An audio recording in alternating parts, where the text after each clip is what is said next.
Alhamdulillahirabbil alamin wassalatu wassalamu ala asyrofil anbiya wal mursalin wa ala alihi wa sahbihi ajma'in. Amma ba'du. Jemaah Zuhur Masjid Fatahillah Blok B Tanah Abang Jakarta yang dirahmati Allah, baru saja kita melaksanakan salat fardu zuhur berjamaah. Semoga amal ibadah dan doa kita diterima Allah Subhanahu wa taala. Yang sakit di antara kita Allah angkat penyakitnya, yang sudah tiada di antara jamaah kita Allah lapangkan kuburnya, Allah ampuni segala dosanya. Salawat dan salam senantiasa kita peruntukkan buat Nabi kita, teladan kita, Nabi Muhammad sallallahu alaihi wasallam. Semoga tercurah kepada keluarga, sahabat dan kita umatnya di akhir zaman. Sekaligus semoga mendapatkan syafaatnya kelak di padang mahsyar. Topik kita sekarang tentang apa itu politik identitas. Identitas itu adalah nama lain dari ciri-ciri diri, ciri-ciri seseorang. Ada identitas yang tertulis, itulah yang terdapat di KTP. Dengan KTP inilah urusan semua urusan, baik sebagai pengusaha, bikin paspor dan lain-lain, itu berasal dari identitas diri. Dari KTP semuanya urusan. Termasuk juga penyakit kemarin, ya COVID. Kalau ada mayat tidak dikenal, maka istilahnya identifikasi. Enggak ketahuan namanya, tidak ketemu KTP-nya, maka polisi istilahnya identifikasi. Kalau sudah mayatnya sudah hangus, sudah apa, itu istilahnya bagaimana mengidentifikasi jenazah, namanya antemortem. Ya, orang yang kecelakaan di pesawat, itu mencari identitas diri seseorang dengan antemortem, kemudian disamakan dengan gennya. Itu identitas. Akhir-akhir ini kita dilarang politik identitas. Identitas itu disebut di sini adalah jangan bawa-bawa agama ke pasar, apalagi ke dunia politik. Nah, ini yang harus diluruskan. Kita tidak bisa lepas dari agama yang kita anut. Karena agama yang kita anut inilah identitas pribadi kita. Kalau kita tidak mau menonjolkan siapa agama kita, saya tak beragama, itu komunis, ateis, sekularis. Sekularisme adalah orang yang memisahkan agama dengan negara.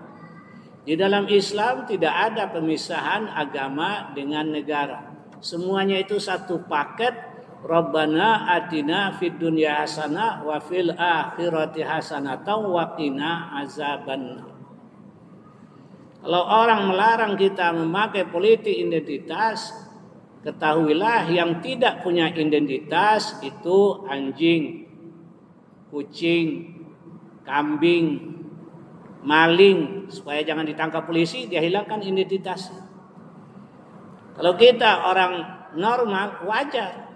Ketika kita brojol dari rahim ibu kita, yang dilihat dulu apa? Sebelum diazankan, ngeak, datang, dipanggil, siapa suaminya? Ibu ini, saya bu. Apa yang kita lihat dulu? Identitas. Alhamdulillah anak saya laki-laki. Nah, 2 kambingnya nanti akikah. Identitas bro. Tidak bisa kita lepas dari identitas. Ya, ketika kita melihat anak kita, alhamdulillah perempuan. Nah, ini 1 ekor kambingnya nanti kikah. Namanya juga beda antara laki dengan perempuan. Ya. Jadi identitas. Mulai dari kita lahir, ya, kalau laki-laki 2 kambingnya, kalau perempuan 1 kambingnya. Karena itulah firman Allah, Inna khalaqnakum min zakarin wa unsa. Wahai manusia, dalam surah Al-Hujurat yang viral waktu pembukaan Piala Dunia di Qatar, ayat ini yang dibaca bahwa kita punya identitas. Makanya orang yang nggak punya identitas laki-laki dan perempuan nggak boleh masuk ke Qatar. LGBT. Apa perempuan, apa laki, ya. Itu orang-orang yang nggak punya akal sehat. Harusnya pengikut LGBT itu kita bawa ke Ragunan. Bertanya kepada penduduk Ragunan, wahai singa, macan, monyet, gajah, termasuk semua, apakah kalian pengikut LGBT? No, wura. Ya, hewan aja, binatang aja kagak mau LGBT.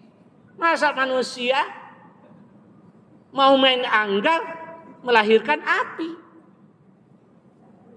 Masa kue apam ketemu apam apa? Kue apam ketemu mulut.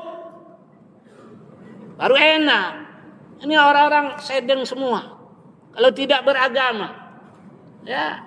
Jadi hewan pun tidak mau LGBT. Hewan punya identitas, iko jantan, iko betina. Ya. Setelah kita membaca hewan yang LGBT hanya celeng, kondia, babi, itu LGBT itu. Kalau nggak ketemu yang jantan, dia ketemu yang perempuan. LGBT. Jadi orang LGBT itu lebih hina dari kondia. Ya. Lebih hina dari hewan. Makanya alhamdulillah negara Qatar punya identitas Islam, tidak boleh lambang-lambang ban yang di kapten, ban kapten, tidak boleh lambang warna-warni pelangi. Cuma kadang-kadang kita lihat ada agar-agar yang warnanya pelangi. Itu jangan dituduh LGBT yang bikin, itu mak-mak kita itu. Dia nggak ngerti itu lambang LGBT itu. Ya, jadi kita perlu identitas. Wahai pengikut LGBT, ente lahir dari mana? Saya dari emak saya. Emak saya bisa hamil dari siapa? Ada bapak saya. Lu ngapain? Bodoh banget. Ya, ini identitas ini perlu karena baru kita lahir sampai kita meninggal. Ya, kalau laki-laki yang meninggal, posisi kita di mana? Mensolatkan jenazah di kepala. Kalau perempuan yang meninggal, di mana posisi imam salat jenazah? Di tengah. Identitas. Ya. Jadi yang tidak punya identitas itu berasal dari faham sekularisme, ateisme. Itu Karl Marx, Stalin yang benci kepada agama. Ateisme orang yang nggak punya Tuhan. Apalagi Nietzsche mengatakan the God is dead. Tuhan sudah mati. Padahal otaknya yang sudah mati. Jadi kita harus punya identitas. Kata Syukron Ma'mun, penjajah tidak akan pergi menginjakkan kaki dari tanah air kalau kita tidak mengucapkan Allahu Akbar. Dari mana takbir Allahu Akbar? Dari fatwa Kiai Hasyim Asy'ari ketika Bung Tomo bertanya, Yai, apa yang kami ucapkan menambah semangat juang para pejuang kita untuk mengusir penjajah? Maka Kiai bilang, takbir. Tapi oleh buzzer dikatakan, dibalikan, diplesetkan. Takbir, take bir, ambil bir. Kan kurang ajar itu buzzer. Ya. Nah, jadi kata Hasyim Asy'ari kepada Bung Tomo, ucapkan takbir. Ketahuilah oleh bapak-bapak dan semua kita, negeri ini merdeka bukan hidup partai anu. Kalau partai aja belum lahir. Hidup suku anu. Nggak ada orang yang mau berjuang. Tapi kalau Allahu Akbar, itu semua orang berjuang. Yang non muslim pun ikut angkat senjata. Ya, namanya panggilan jihad namanya. Almarhum Buya Hamka mengarang lagunya. Dipopulerkan dulu oleh Orkes Al Suraya. Allahu Akbar, Allahu Akbar, Allahu Akbar. Kalam suci mana? Itu radio TVRI itu. Ya, setelah selesai kuliah subuh dulu. Ya, jadi identitas negara ini didirikan atas identitas Islam dengan takbir Allahu Akbar.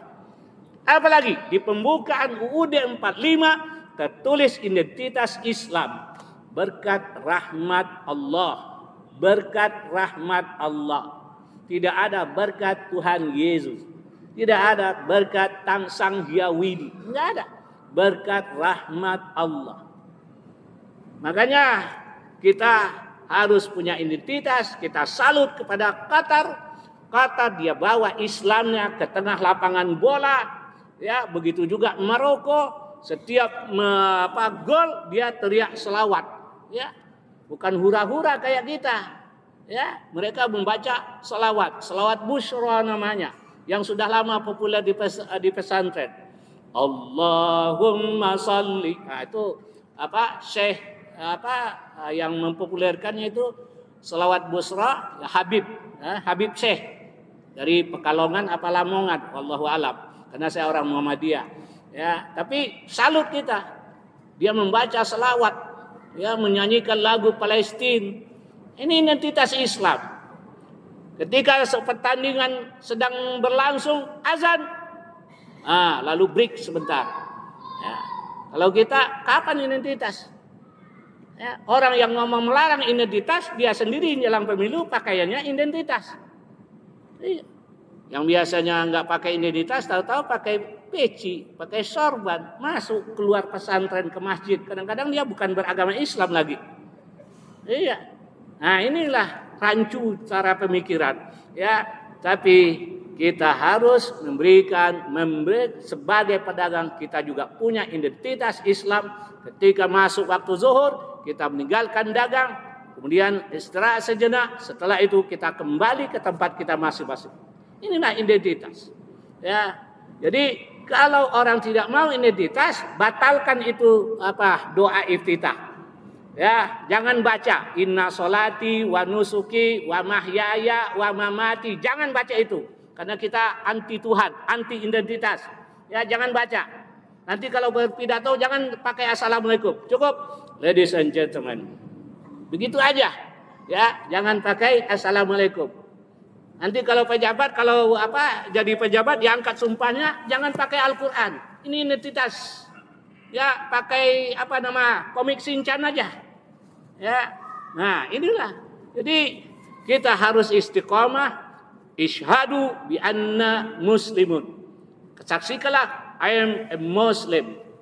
Muslim yang diperkenalkan di Qatar itu bukanlah Muslim teroris, bukanlah Muslim radikal seperti di sini. Ya, tapi Muslim yang penuh damai. Orang yang tidak memakai hijab atau dipakaikan oleh wanita-wanita Qatar. Inilah makanya Qatar walaupun dia tidak sampai ke babak perempat final atau 16 besar, walaupun dia pertama kali langsung kalah, tapi kita salut kepada negara Qatar yang membawa nilai-nilai identitas Islam dalam penyelenggaraan Piala Dunia. Orang biasanya nari-nari, nyanyi-nyanyi dangdut yang dibacakan oleh anak muda yang tak berkaki itu, Ghanim, dengan membaca surah Ar-Rahman. Inilah identitas Islam. Identitas Islam mulai dari kita lahir, meninggal, masuk kubur, nanti ke akhirat juga identitas. Kita di bawah identitas apa? Lihat bekas wajah kita yang beruduk, yang tunduk, yang sujud kepada Allah Subhanahu wa taala. Kita kenal dengan Nabi, tapi Nabi tidak kenal dengan kita. Lalu bagaimana Nabi mengenal kita? Tu'rafu bisimahum min asaris sujud. Kita dikenal dengan wajah bekas-bekas sujud. Ya, wuduk yang bercahaya. Maka di akhirat kita nggak bawa ID. Tidak bawa ID. Nah, ID kita di sini, di wajah kita. Ya, mudah-mudahan kita mendapat pertolongan dari Allah menjadi pengikut Rasulullah di padang mahsyar dengan ID-nya asaruhum min asaris sujud, bekas-bekas sujud. Bekas-bekas sujud bukan sekedar jidat hitam. Kalau jidat hitam bisa digosok-gosokkan 15 menit hitam. Tapi harusnya sekaligus hitam juga hitam. Karena jidat dengan hitam sama. Ya, yang jelas yang disebut oleh Nabi min asaris sujud, orang yang lihat bekas-bekas sujud dari akhlaknya, dari budi pekertinya. Oh, ini orang sholat ini. Aiko preman pasar. Ini orang soleh ini. Itu bedanya. Terlihat dari aktingnya, terlihat dari akhlaknya sehari-hari. Ya, kalau baunya begini, ini pedagang ikan. Kalau baunya begini, ini pedagang ikan asin. Kalau bau begini, ini pedagang parfum. Identitas masing-masing. Ya, jadi inilah kita sampai ke akhirat yang dipanggil oleh Allah adalah orang beriman. Orang beriman. Semua perintah ayat mulai dari sholat sampai haji. Ya ayyuhallazina amanu. Ini identitas. Ayat identitas. Wahai orang yang beriman. Yang kagak beriman mah nggak usah. Karena orang Islam banyak. Ada Islam Abangan, bukan Tanah Abangan. Ada Islam Abangan, santri, Nusantara. Ya, kalau dilihat dari kacamata politik, Islam P3, PKS, PDIP, Islam semua itu. Semua ketua partai itu sudah menggondol gelar haji dan hajah. Tapi mereka melupakan ayat-ayat Allah. Bapak dan Ibu sekalian, inilah kita sampai ke alam kubur. Ketika kita menghembuskan nafas terakhir, bukan istriku, tokoku, partaiku, tapi la ilaha illallah. Mangkola la ilaha illallah fi akhir hayati dakhalal jannah. Ya, tapi kalau dia yang teringat partainya, yang teringat tokonya, maka dia akan masuk neraka. Ya, inilah hadis Nabi bahwa kita sampai ke ujung hidup kita masuk surga, salamun qaulan mir rabbir rahim. Lebih kurang mohon maaf, yang salah dari kebodohan saya sendiri, yang benar adalah hidayah dari Allah Subhanahu wa taala. Subhanakallahumma bihamdik asyhadu an la ilaha illa anta astaghfiruka wa atubu ilaik. Wassalamualaikum warahmatullahi wabarakatuh.